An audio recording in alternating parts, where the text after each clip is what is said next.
오늘 11월 첫째 주를 맞이하면서 우리 계속해서 분노에 대해서 분노를 이렇게 다루십시오라는 주제를 가지고 오늘도 함께 말씀을 나누려고 합니다. 한 3주 전에 4주 전에 나눴던 말씀이라 많은 분들이 까먹었을 것 같아갖고 다시 한번 리뷰하는 시간 가지도록 하겠는데요. 이 분노에 대해서 세 가지에 대해서 먼저 지난 시간에 한번 배웠습니다. 첫째는 뭐냐면 잠언서 29장 오늘 읽었던 11절 말씀을 통해서 억제라는 말이요.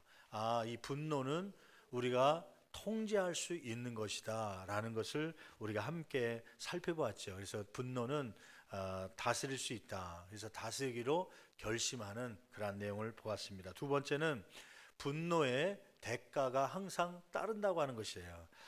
잠언서 29장 22절 말씀에 보면 이 분노의 대가로 더 큰 다툼이 일어나기도 하고 분노의 대가로 범죄가 일어나기도 한다는 것을 우리가 살펴봤죠. 분노를 하게 되면 최소한 평판이 안 좋아집니다. 저 사람 싸나운 사람, 저 사람 인격이 덜 된 사람, 그러한 평가가 이루어지죠. 이 분노 때문에 직장을 잃는 사람도 있습니다. 그러한 대가가 주어짐을 기억하라는 말씀을 함께 나눴지요. 분노에 대해서 반응하기를 미루라고 하는 것입니다. 세 번째 배운 것은 분노의 감정이 있는 것 자체는 죄가 되지 않지만 하나님께서 만드신 창조의 감정이지만 그러나 분노의 감정이 오래 머물지 않도록 혹은 너무 빨리 반응해서 실수하지 않도록 하라는 말씀을 드렸죠. 그래서 되도록이면 더디해라, 분노의 감정을 미뤄라, 그런 말씀을 드렸어요. 그런데 주의사항으로는 너무 오랫동안 이 가슴에 머물지 않도록 하라는 말씀을 드렸죠. 그러면서 에베소서에 있는 말씀을 우리가 함께 살펴보았습니다. 에베소 4장 26절 말씀에 보면 이 분노의 마음을 언제까지 머물지 못하도록 해야 되는 거예요? 해가 지기 전까지는 이 분노의 마음을 표출하라고 하는 말씀이죠. 오늘은 또 다른 세 가지, 그러면 이 분노를 어떻게 표출하고 어떻게 다스려야 되는지에 대해서 세 가지에 대해서 우리가 함께 살펴보려고 합니다. 첫째는 분노를 억압하지 말고 표출을 하되 누구에게 표출해야 되냐면 하나님께 표출하라고 하는 말씀입니다. 에베소 4장 26절 말씀 볼까요? 에베소 4장 26절 지난번에 찾아봤던 말씀인데 우리 4장 24절 같이 한 목소리로 봉독하시겠습니다. 분을 내어도 죄를 짓지 말며 해가 지도록 분을 품지 말고. 이게 분노라는 것은 이 폭발하게 돼 있습니다. 근데 바깥으로 폭발하게 되면 범죄, 죄를 짓게 됩니다. 그런데 이 안에 억압하게 되면 하루를 유효기한이 하루 이상은 머물게 하지 말라고 하는 말씀이죠. 왜 그러냐면 이 분노가 이 억압해서 내 몸 안에 쌓아놓게 되면요, 이 안에서 폭발하기 때문에 그렇습니다. 바깥으로 폭발하는 것도 문제지만 이 안에 폭발해 갖고 내 몸을 상하게 하고 내 감정을 상하게 하는 일들이 많기 때문에 그래요. 그래서 한국 여성들에게 특히 많은 부분입니다. 이 분노를 표현하는 방법을 제대로 배우지 않았기 때문에요, 삭히는 것만 알아갖고 억압시키고 그러다 보니까 한이 되고 그것이 육체를 상하게 되는요. 의학적으로 이러한 이야기를 많이 하죠. 세로토닌이라고 하는 호르몬이 있습니다. 이것은 신경계통에 영향을 주는 좋은 호르몬인데 이것이 제대로 분비가 되지 않으면 신경계통에 문제가 생겨갖고 특히 뇌 쪽에 계속 우울증에 쉽게 빠지기도 하고 어려움을 주기도 합니다. 또 우리가 잘 알고 있듯이 좋은 호르몬 가운데 하나는 뭐냐면 막 웃고 즐겁게 생활하면 무엇이 분비된다고 그래요? 엔돌핀이라고 하는 호르몬이 나와서 이 엔돌핀은 면역력을 증가시켜서 어떤 잘못된 균이나 바이러스나 그런 것들이 들어오면 이길 수 있는 힘을 갖게 하고 특별히 심지어는 종양이나 암세포까지도 죽일 수 있는 힘을 갖고 있는 게 엔돌핀이라고 그래요. 근데 이 엔돌핀 말고 최근에는 더 좋은 호르몬이 있다는 것을 우리가 발견하고 이야기하고 있지 않습니까? 그것이 뭐냐면 다이돌핀이라고 하는 그런 호르몬입니다. 엔돌핀이 그렇게 좋지만은 다이돌핀은 엔돌핀의 약 4,000배 이상의 효과를 발휘하는 그러한 좋은 호르몬이라고 그래요. 그래서 환경을 통해서 어떤 좋은 감동적인 드라마를 봤다든지 은혜를 받고 그러면 이 감동이 될 때에 이 다이돌핀이 돌게 되는데, 이 다이돌핀은 막 건강한 세포를 살리고 특히 이제 암세포라는 것이요, 어떤 의학 서적에 보니까 각 사람들에게 암세포가 하루에도 300개 이상의 암세포가 생긴답니다. 그러니까 나는 암에 걸리지 않았다 생각하지만 암세포가 일어나는데, 그런데 좋은 세포가 이 암세포를 잡아먹는 세포가 있어 갖고요, 이 세포를 잡아주기 때문에 그래서 암세포가 더 번식하지 못하고 그 안에서 해결되는 것이죠. 이 암세포를 죽이는 좋은 세포를 영향을 주는 게 뭐냐면 엔돌핀이나 다이돌핀, 이러한 호르몬인데, 이것은 기뻐하고 막 즐거워하고 감동받을 때 생기는 것인데, 반대로 분을 내고 성내고 화내고 막 슬픔을 갖고 증오심을 갖고 그러면요, 이러한 좋은 호르몬이 만들어져요, 안 만들어져요? 안 만들어집니다. 그러다 보면 이 엔돌핀이나 다이돌핀이 이 분노 때문에 만들어지지 않게 되다 보면 이 암세포나 종양들이 더 커지게 되므로 위암이 걸리기도 하고 간암이 걸리기도 하고 뭐 장암이 걸리기도 하고 여러 가지 문제가 몸에 생기는 것이죠. 그래서 이 분노라는 것은 느린 형태의 자살행위라는 게 거기서 나오는 겁니다. 그냥 뭐 떨어져 혹은 물속에 빠지고 뭐 칼로 어딜 베갖고 이렇게 죽는 것은 즉각적인 자살이지만, 분노를 내면 이러한 좋은 호르몬들이 분비가 안 되기 때문에 몸에 이러한 암세포들이 만들어지는 것을 방치하는 것이 되기 때문에 느린 형태의 자살 행위라고 하는 것이죠.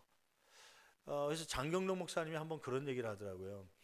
목회를 하면서 또 많은 교회를, 많은 사람을 접하다 보니까 질병, 특히 암이나 이러한 종양의 문제를 갖고 있는 사람들의 대부분이 꼭 다 그런 것은 아니지만 분포를 보니까 많이 즐겁고 기쁘고 웃는 생활을 많이 하지 못한 분들 가운데 이러한 질병에 걸릴 확률이 높다고 하는 것입니다. 반대로 웃음과 기쁨과 즐거움이 항상 있는 사람에게는 이런 암이나 중질병들이 걸릴 확률이 줄어든다는 것이죠. 이런 의학적 지식 때문이죠. 그래서 이 분노를 억압하지 말라는 거예요. 며칠이 지나도록, 하루가 지나도록 이 억압하지 말고 그 안에 표출해야 되는데, 그럼 어떻게 표출해야 되는가? 성경에서는 한 샘플에 대해서 이야기하고 있죠. 그 다윗이라고 하는 성왕인데, 이 다윗은 어떻게 분노가 있을 때 해결했습니까? 하나님이 원하시는 방법인데, 시편 109편 2절에서 4절까지 말씀 보면 다윗은 분노의 마음을 가지고 있을 때 그는 누구에게 나갔냐면 하나님께 나아가서 하나님께 기도합니다. 한번 시편 109편 2절 말씀 4절까지 우리 같이 한 목소리로 봉독하시겠습니다. 그들이 악한, 이 그들은 누구냐 얘기하냐면 나에게 분노를 일으키게 하는 악인 대적을 얘기하는 거예요. 그들이 악한 입과 그 다음에요 거짓된 입을 열어 나를 치며 속이는 혀로 내게 말하며, 3절 또 미워하는 말로 나를 두르고 까닭 없이 나를 뭐 했습니다? 공격했기 때문에 막 마음에 분노와 억울함이 막 있는 것이요. 4절 말씀, 그래서 이 다윗은 어떻게 했다는 거예요? 4절 말씀 같이 봉독합니다. 나는 사랑하나 그는 도리어 나를 뭐하니? 대적하니. 그래서 분노가 일어나지만 나는 어떻게 한다고요? 기도할 뿐이라. 여러분, 이러한 분노의 성냄이 마음에 있을 때에 그때 우리가 표출해야 되는데요, 그 표출의 방법은 하나님께 나와서 다윗처럼 뭐 하는 거예요? 기도하는 것입니다. 더 구체적으로 한번 109편 6절 이후에 15절까지 말씀 보면 다윗이 하나님께 어떻게 기도하며 표출했는지 구체적인 내용이 나오지 않습니까? 다시 한번 6절 말씀 읽어보겠습니다. 6절 같이 읽습니다. 악인이 그를 다스리게 하나님께 나와서 기도하는데 어떤 기도를 드리냐면 그 대적 원수에게 악인이 나타나게 해주셔서, 그 악인은 이 대적보다도 더 악한 악인이 나와서 그 나라에게 분노를 일으키는 그를 뭐하게 하시며 다스리게 하시며, 사탄이 그의 오른쪽에 서게 하죠. 천사들이 양옆에 있어도 인생을 살아가는데 쉽지 않은데 사탄이 옆에 있으니까 완전히 그 인생은 패망한 인생이 되는 것이죠. 7절 말씀 볼까요? 그가 심판을 받을 때에 죄인이 되어 나오게 하시며 그의 기도가 죄로 변하게 하시며, 8절 그의 연수를 짧게 하시며, 그러니까 원수의 생명이 길게 해달라는 거예요, 짧게 해달라는 거예요? 짧게 해달라고. 아마 더 구체적으로 하면 하여튼 하나님 그놈 교통사고 나서 빨리 죽게 하든지, 지나가는 중에 상가 건물에 벽돌이 떨어져 해골이 쪼개져서, 죄송합니다 이렇게 심한 말을 했어요. 하여튼 그 정도의 악한 감정을 가지고, 분노의 마음을 가지고 하나님 앞에 나와서 기도했던 게 다윗입니다. 난 이 부분을 읽을 때마다 깜짝 놀래요. 왜냐하면 다윗은 마음에 합한 사람이었고 거룩한 성왕이었고, 그런데 신앙이 좋은 사람이라고 우리는 알고 있는데 어떻게 상대방에 대해서 원수라고 아무리 이렇게 얘기할 수 있는가?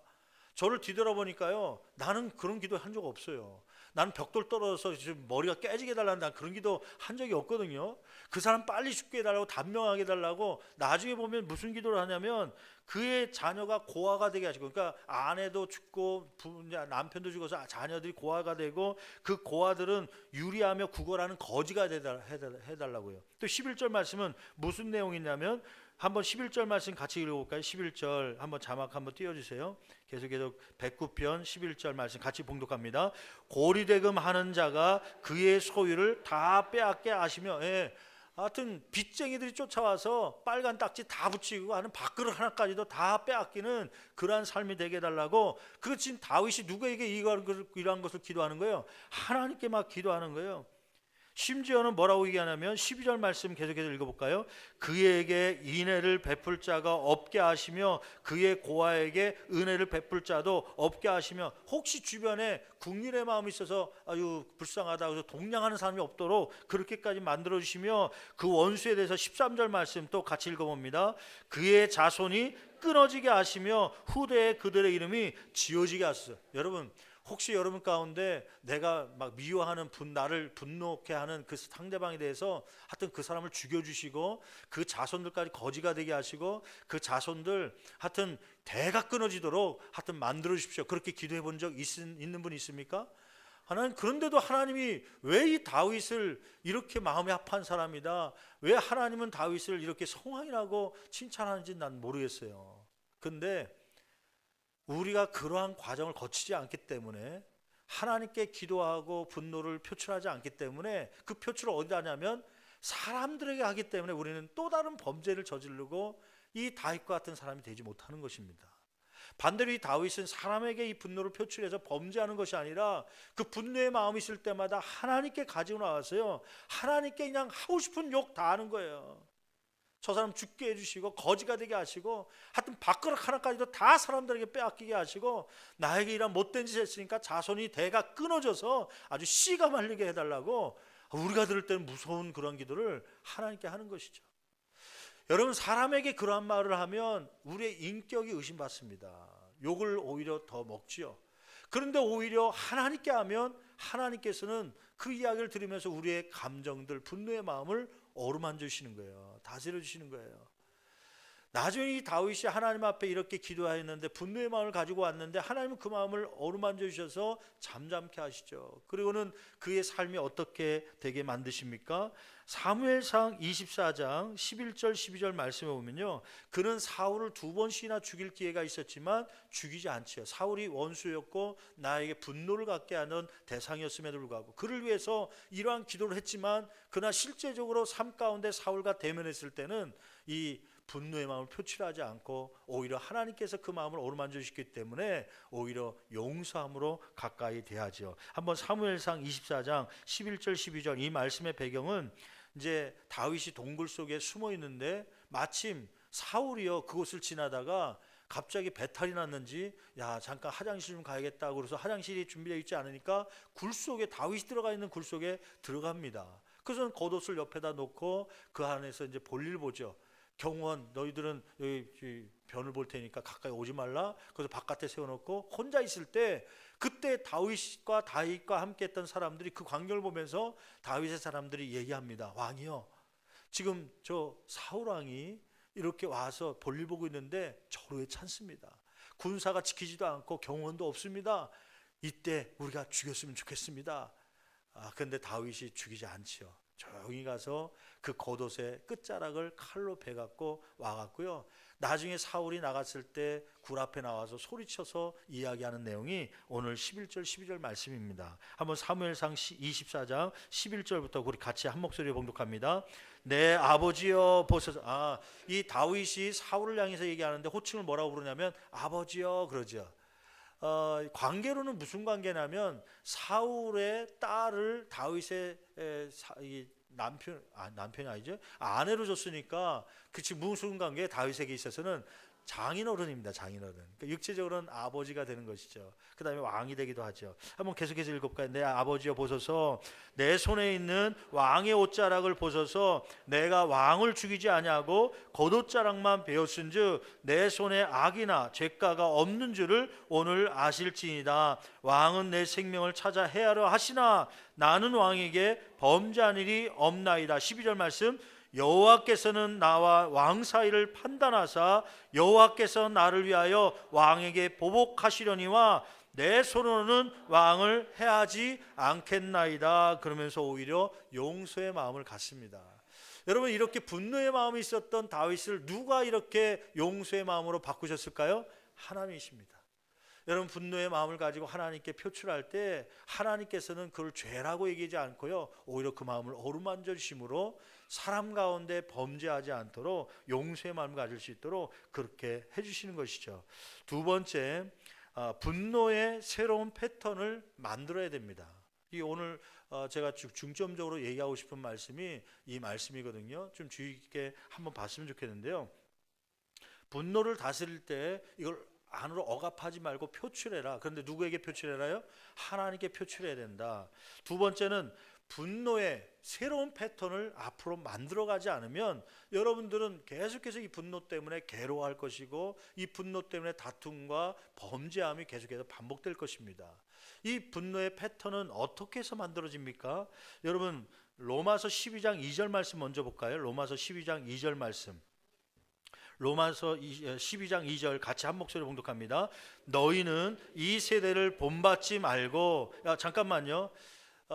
여러분 이 우리의 그 화내는 방식 있잖아요. 분노를 표출하는, 어떤 분은요 분노를 표출하면 욕설로 표출하기도 하고 비속어 막 저주의 말을 하기도 하고, 그 다음에 어떤 분은 분노가 일어나면 막 집어던지는 분들이 있어요. 집어던지는. 어떤 집에 신발 갔더니 화장대가 막 깨져 있고 텔레비전에 구멍이 뻥 뚫려 있더라고요. 아 이거 애들도 없는데 무슨 일입니까 했더니 남편이 화가 나서 집어던져서 그 잿더리 집어던져서 텔레비전이 빵꾸가 뻥 났다는 거예요. 분노의 표출 방법은 어떤 분이 습관적으로 이 집어던지는 것을 푸는 분들이 있어요. 옆에 무엇이든지 있더니 리모컨 집어던지고 뭘 집어던지고 그래서 맞아서 깨지고 다치고 막 그러는 경우가 있죠.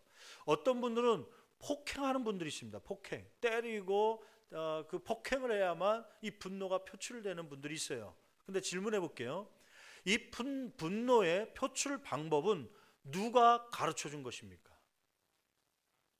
각자가 지금 분노의 표출 방법이 다 똑같지는 않습니다. 어떤 분은 분노를 잘 다윗처럼 표출하는 방법, 이걸 알아서 하는 방법도 있고, 어떤 분들은 막 폭행하기도 하고, 어떤 분은 욕설을 해가면서 그걸 푸는 사람들이 있는데 다양한 방법들이 있죠. 어떤 분은 막 분노가 올 때 드라이브 하면서 막 그런 분들인데, 이러한 표출의 방법을 어디서 배운 것이에요?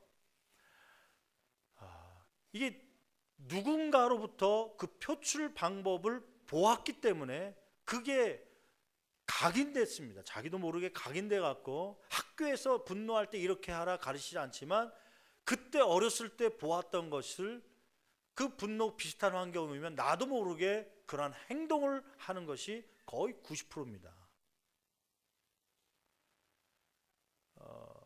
제가 영상을 하나 보여드리려고 하는데요. 영상을 보여드리려고 하는데 이건 EBS에서 방송된 내용인데 예전에 한번 심진호 목사님 수요 예배 때 이 내용을 가지고 함께 하는데 제가 좀 어른들에게도 한번 보여줘야겠다 생각해서 오늘 함께 나누려고 합니다. 한 2분 정도에 해당한 내용인데 어떤 내용이냐면 세 부류의 아이들을 구분해 놨습니다. A그룹, B그룹, C그룹으로 나눠서 A그룹에게는 어떤 장면을 보여줬냐면 화면을 통해서 어떤 방에 오뚜기 같은 인형이 있는데 어떤 아저씨가 들어가서 그 인형에게 막 폭력을 행하는 그런 장면을 TV를 통해서 화면을 통해서 보여줬습니다.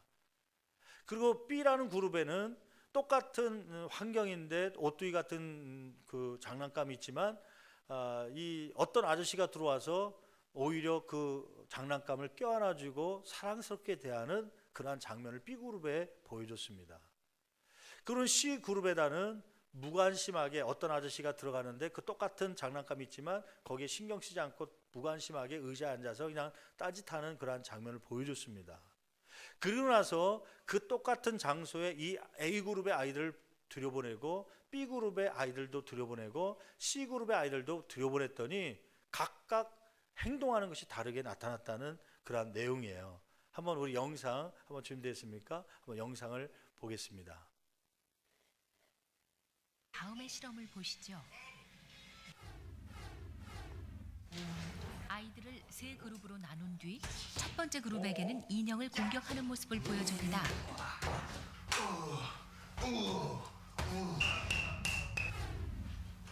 두 번째 그룹에게는 인형을 사랑하고 보살피는 온화한 모습을 보여줍니다. 멋있다. 우와. 세 번째 그룹은 인형에게는 별다른 관심을 보이지 않는 무관심한 모습을 보여줍니다.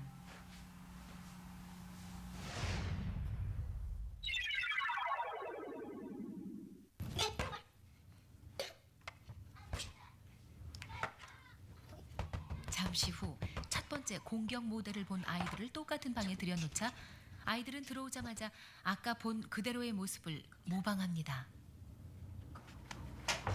거기랑 똑같다.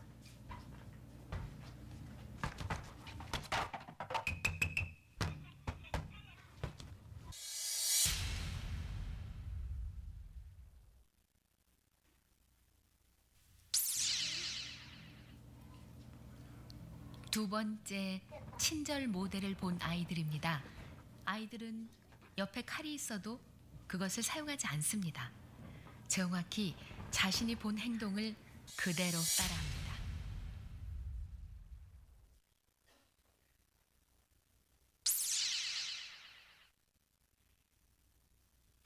세 번째 그룹 역시 자신이 본 대로 합니다. 매체의 영향이 이렇게 엄청났다는 것 알고 계셨나요?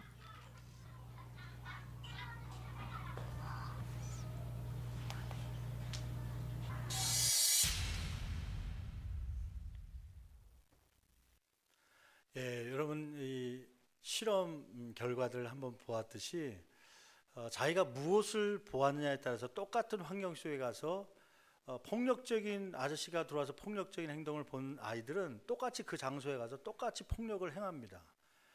근데 오히려 친절하게 행동하고 사랑스럽게 안았던 그런 모습을 본 아이들은 그곳에 가서 똑같은 환경에 왔을 때 똑같이 안아주고 사랑스럽게 친절하게 대하는 모습을 보게 된 것이죠. 여러분들이 분노에 지금 행동을 하고 있는 그 행동은 언젠가 어렸을 때 가까운 사람으로부터 분노의 장소에 있을 때 어떤 행동을 했는지를 보았던 것이 각인돼서 나도 모르게 그것이 나오는 것입니다. 그 가까운 사람이라고 하는 것은요, 대체적으로 가족 안에 있습니다. 어렸을 때 보았다면 대체적인 부모들의 행동이 나도 모르게 나오는 것입니다.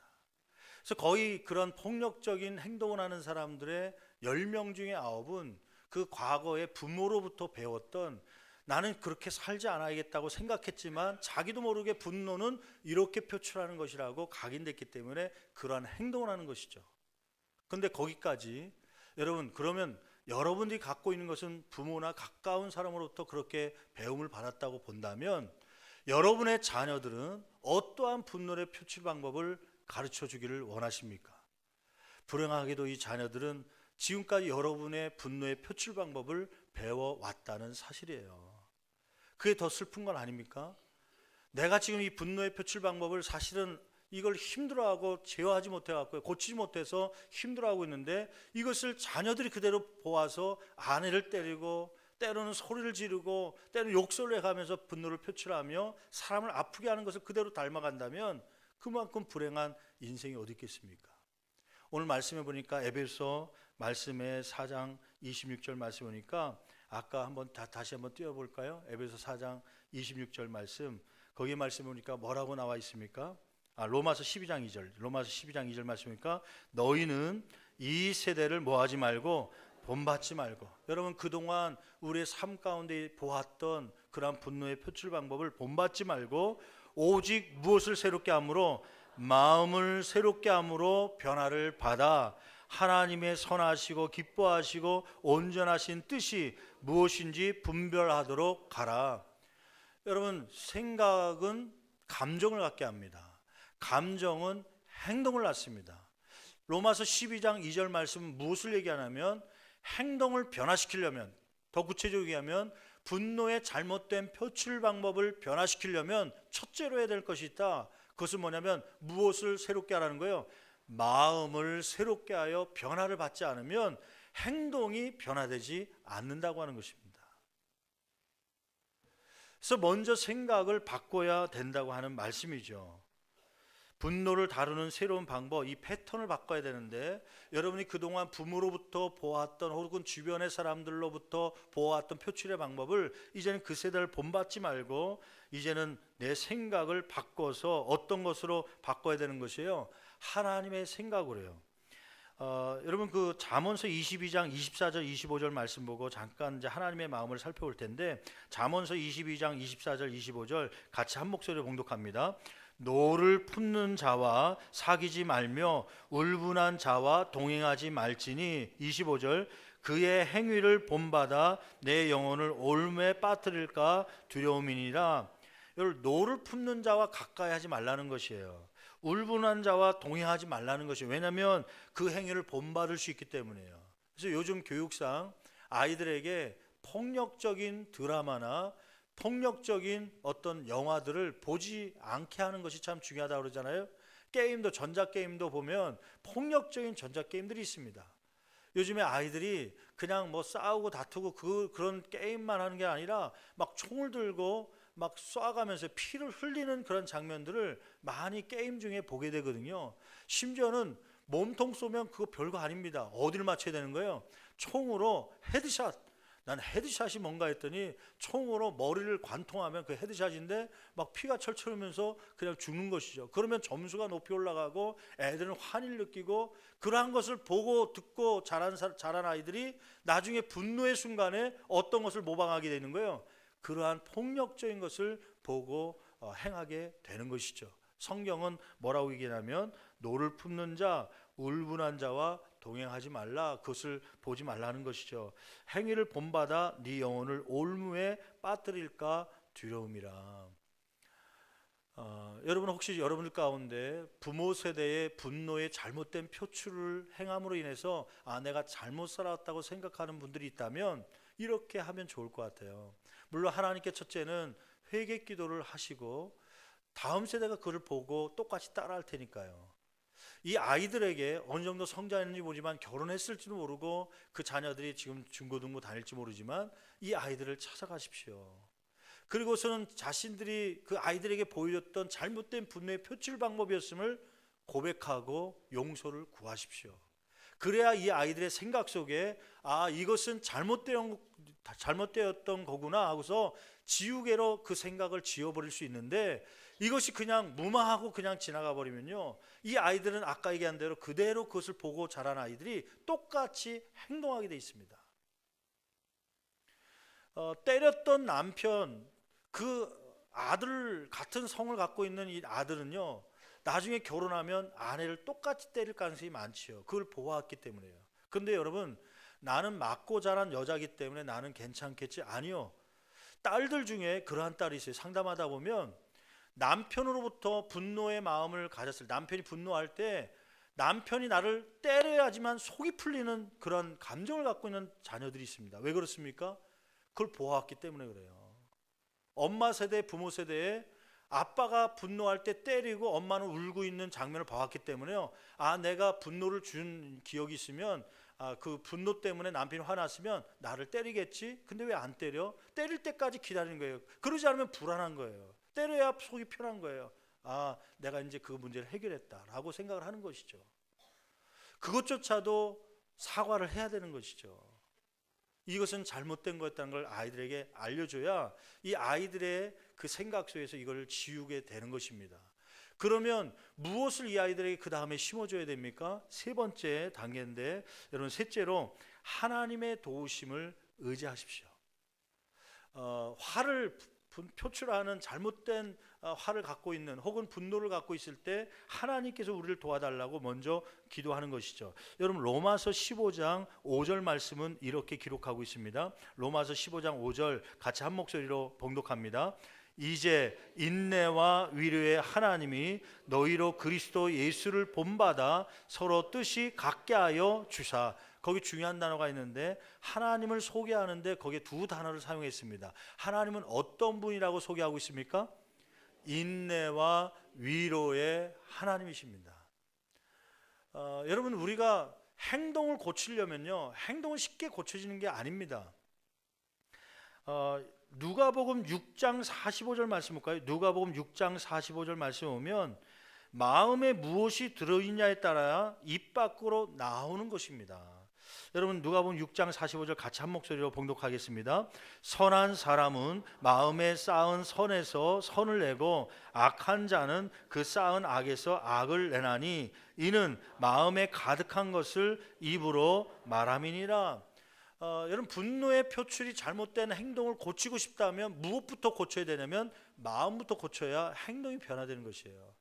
그 마음 가운데 무엇으로 가득 차야 되냐면 악한 표출 방법을 가득 차 있으면 그걸 보고 자란 사람이라면 그렇게밖에 안 되지만 그러나 이 마음 속에 인내 하나님이 들어와 계시면 그 인내 하나님과 어떠한 친밀함을 갖느냐에 따라서 내 삶이 변화가 되는 것입니다. 더 구체적으로 얘기할까요? 인내 하나님과 친밀함을 갖는 만큼 분노에 있어서 내가 인내할 수가 있는 것입니다.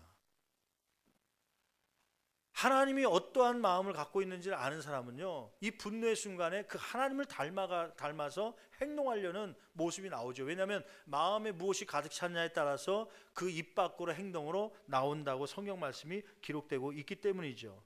그러므로 저와 여러분들이 어떤 기도가 있어야 되냐면 하나님의 마음이 나에게 이식될 수 있도록 기도하는 게 필요하죠. 여러분 시편 51편 10절 말씀 볼까요? 시편 51편 10절 말씀 같이 한 목소리로 봉독합니다. 하나님이여 내 속에 정한 마음을 창조하시고 내 안에 정직한 영을 새롭게 하소서. 그 중요한 말씀이 있죠. 하나님이여 내 속에 정한 마음을 어떻게 해달라는 거요?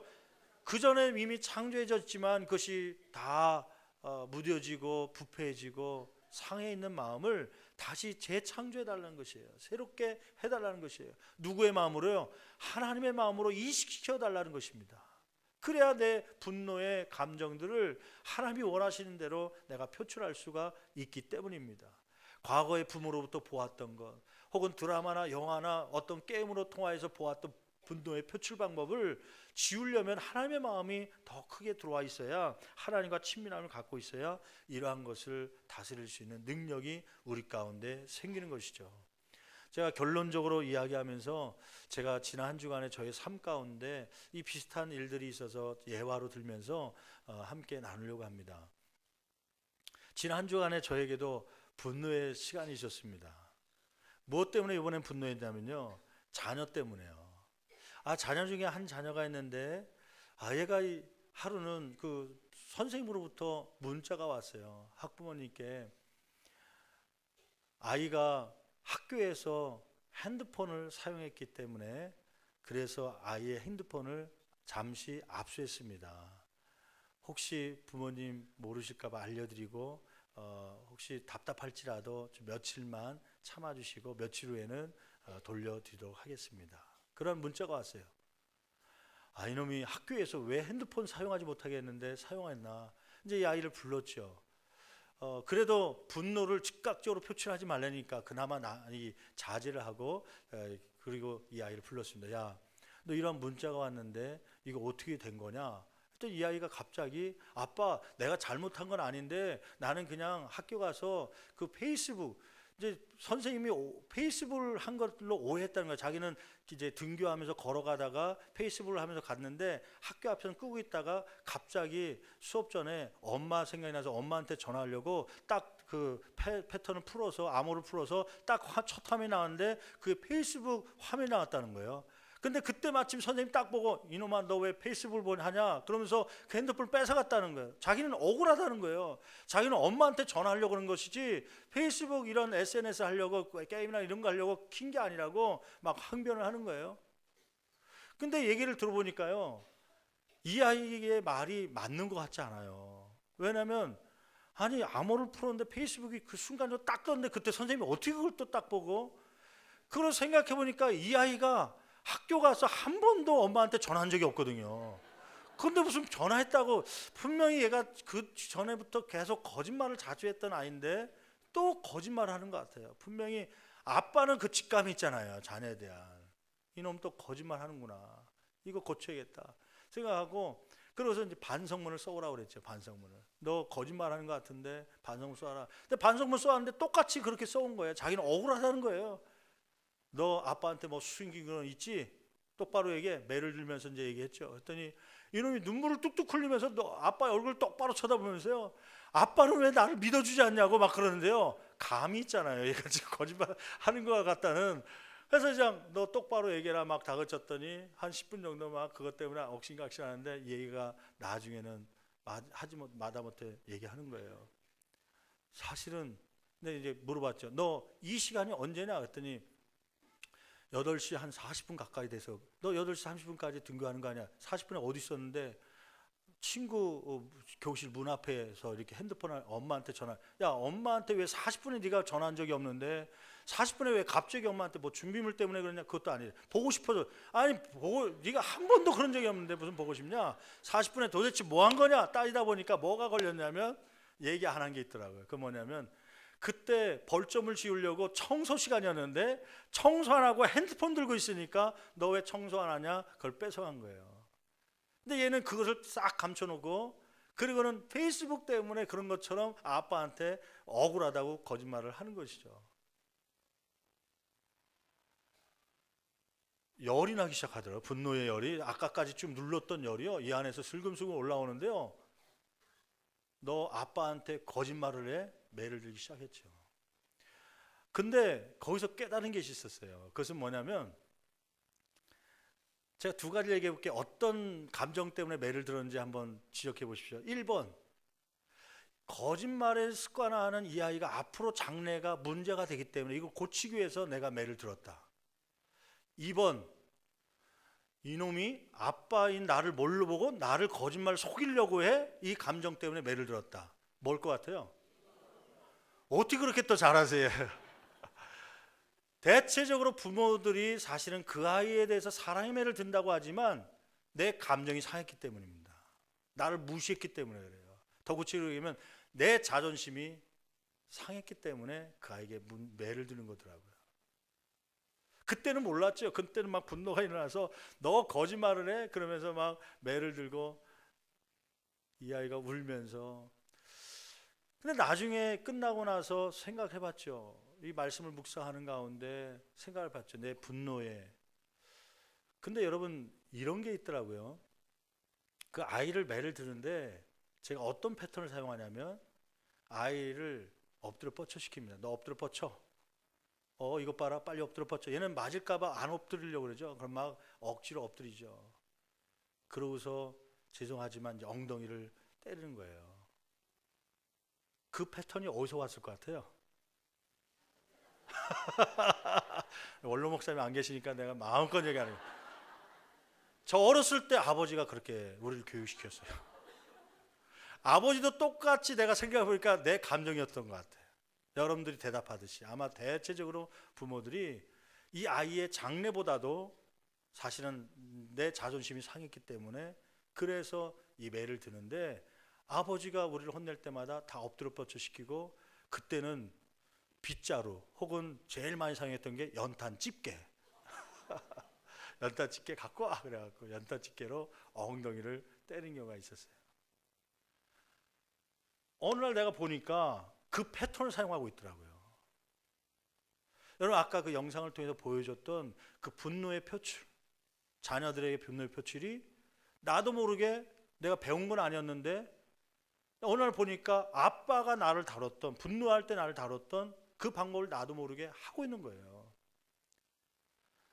혹시 집어던지는 분노의 표출, 혹은 아이들의 막 뺨을 때리기도 하고, 혹은 막 폭행하면서 분노의 표출을 하는 그 모습을 한번 기억해 보십시오. 그게 누구로부터 왔는지 한번 보시면 여러분의 과거에 가까운 사람 가운데 혹시 부모 가운데 그런 패턴이 그대로 갖고 오는 경우가 있다는 것이죠.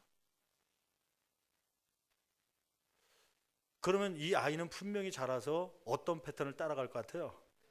이 아이도 커서 자녀 나오면 분명히 아이들을 엎드려 뻗쳐시키고 이렇게 매를 들 것 같아요. 그걸 했으면 좋겠다라는 생각이 저한테는 안 들어오더라고요. 내 대해서 좀 끊었으면 좋겠다라는 생각이 더 들어오더라고요. 좋은 방법으로 표출하는 방법을 좀 가르쳐주고 싶고, 이것이 정상적인 좋은 방법은 아니라면 이것을 내려놓고 싶다. 그래서 하나님 앞에 서원 아닌 서원을 했습니다. 하나님 말씀해 보니까 마음의 생각이 감정을 건들고 감정이 행동으로 나오게 되는데, 나는 여태까지 이 마음을 건드리려고 하지 않고 하여튼 지금 보니까 10번 넘게 나한테 거짓말을 하고 그것 때문에 많이 때리고 맞았는데 이 행동을 고치려고 했는데, 하나님 지금 돌아보니까 이 매를 통해서는 행동이 고쳐지지 않네요. 이 잘못된 패턴으로 왔던 이 행동을 건드리려고 하는 내 모습을 하나님 내려놓겠습니다. 내가 결론에 그런 말씀을 썼는데요. 여러분, 그 분노의 표출을 했음에도 불구하고 한 번, 두 번, 세 번, 10번 분노의 표출을 했음에도 불구하고 3번 이상 똑같은 분노를 갖고 있다면요. 예를 들면, 왜 당신은 청소를 안 해?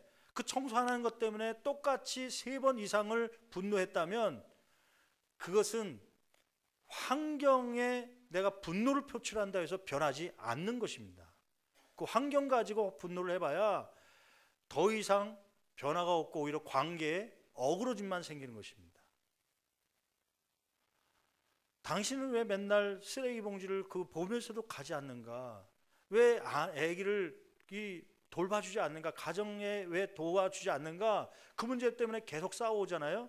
근데 싸웠는데 더 좋아지던가요? 분노를 표출했음에도 불구하고 더 나아지던가요? 나아졌다면 계속 표출하십시오. 분노를 표출하십시오. 그러나 사람은 바뀌지 않고 관계만 더 어그러지고 있다면 뭔가 잘못되고 있는 것입니다. 행동을 컨트롤해서 되는 게 아니라 무엇을 바꿔야 되는 거예요? 마음을 바꿔야 되는 게 먼저입니다. 그래서 하나님 앞에 기도하면서요, 하나님, 내가 매를 들고 이 아이의 거짓말하는 습관을 고치려 했지만 여전히 10년 전이나 지금에도 변하지 않고 있습니다.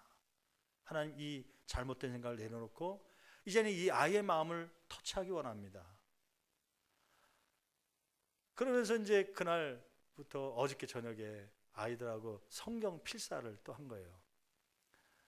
결국은 하나님께 의지를 해야지만 이 아이의 변화가 있고 내 분노가 다스릴 수 있지, 이게 잘못되면 내가 범죄하게 되고 오히려 상처를 주게 되고 이 아이는 아무런 변화도 없는 그러한 삶이 계속될 것 같더라고요.